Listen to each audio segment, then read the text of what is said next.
Well, who's calling the shots too? I mean, does that concern you when the government says it's following the health advice, and then you got Paul Kelly saying, well, no, that wasn't me who said that. So no one seems to be owning up to who's making the shots here, who's calling the shots. I mean, look, I haven't been involved in all the discussions, Peter, so I can't be an umpire here. It seems to me that there's just a bit of a miscommunication that obviously Paul Kelly hasn't set the penalties in the Biosecurity Act. That's a responsibility of Parliament. The jail time and fines are set there in that Act. But Paul is obviously, or Mr. Kelly's provided advice here on the risks. And but he did say that Biosecurity Act should be activated. He's providing advice from one perspective. But we should also, as I say, take into account a whole range of perspectives, which does surely include helping out fellow Australians in need. And I've spoken to a lot of people in the Australian Indian community over the past 24 hours. I've got to know a lot of great people from that community over the years. They do feel isolated, they do feel deserted, and that pains me greatly. I think we now need to do all we can to restore that trust and help our fellow Australians. Yeah, I mean, Paul Kelly did suggest in that letter last week that the Biosecurity Act should be activated.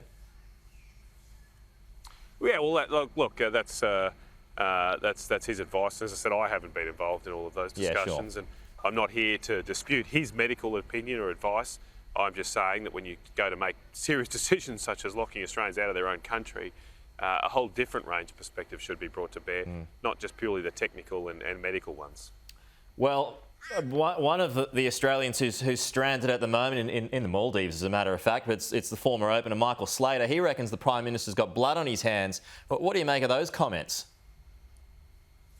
Oh, look, I can understand the emotional reaction people would have that find themselves in those circumstances. I don't agree with Michael's assessment here. We are having differences of opinion about judgments, about risk and consequences.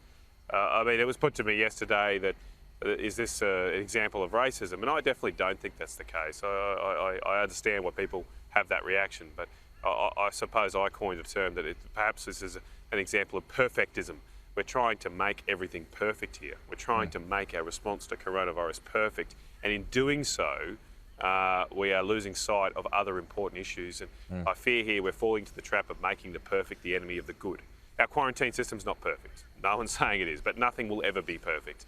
And there are a wide range of things we have to do in life, apart from just focusing on one issue. And when you do sometimes just focus on one thing, you tend to drop the ball on other matters that are equally important. The PM says this morning that those flights will more than likely resume on the 15th of May. I mean, you would be pleased with that, but he says it's not going to happen before then because the caseload at the moment is just too high. Look, that's not the whole thing, the totality of what I saw from the Prime Minister's comments yesterday. I think it's a good thing the Prime Minister mentioned it will be under review constantly. He said it would be under review even before potentially the end of the 2-week period. Obviously, that will be dependent on data and information. So, look, I welcome that. From my perspective, I'd love to see the restrictions removed as soon as possible because I like to think that we'd help Australians out as soon as possible. But yes, this is a temporary measure. As I say, though, I was against it last week. I just don't. I mean, I don't like this precedent that we're locking Australians out of their own country. We've gone a long way from a year ago, Peter. There's a lot of water has travelled under the bridge. When a year ago, or just over a year ago, we sent planes to Wuhan to bring Australians back.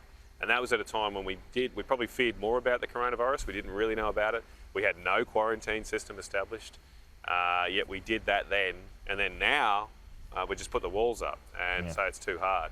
I don't like that trend, and I hope it stops and we go back to caring for other Australians and helping them out. Okay, Senator, we're out of time. Appreciate your time as always, though. Have you had a good steak at Beef Week? Get up here to Beef Week, Peter. Have you had a good steak yet? Mate, I reckon I had about 5 or 6 steaks last night. I had 3 functions last night and a 3-course steak meal at lunch. So, okay. But yeah, I'm going to test the hypothesis. Can you eat too much beef? Yeah, no, your iron levels will be absolutely peaking. Fantastic. Good to see you. Matt Canavan, good to have you with us as always. We'll talk to you soon.